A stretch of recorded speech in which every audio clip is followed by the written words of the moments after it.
Yo, what's going on, guys? This is Frank from the BI Forums, and in this Arma 3 video, I want to show you guys how to check if all units in a group are dead, and also if specific units, whether in the same group or not, are dead. So we're going to do two examples here. We have a fire team, where obviously all these guys are in the same group, and their squad leader's variable name I set to Bob.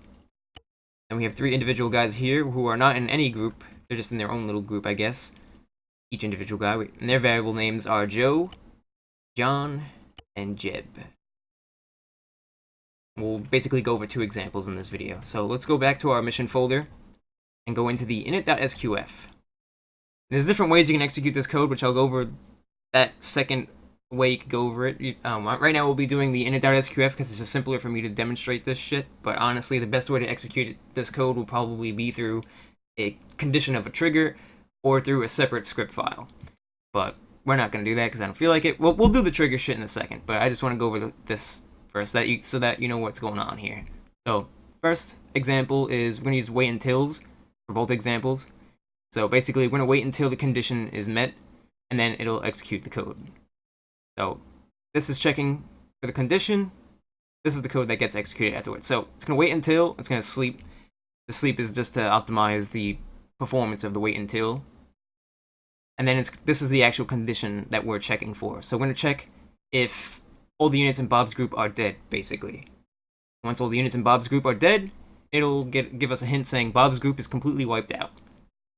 Hopefully that makes sense. If there's any clarification or you have any questions, just ask in the comments and I'll answer them as best as I can.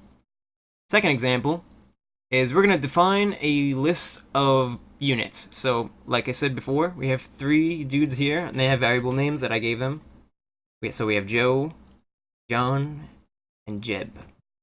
So we're going to check if Joe, Jon, and Jeb, or add those names to this list, rather. So we have an underscore bad guys variable, basically, and this is going to equal the list of those players, or those units.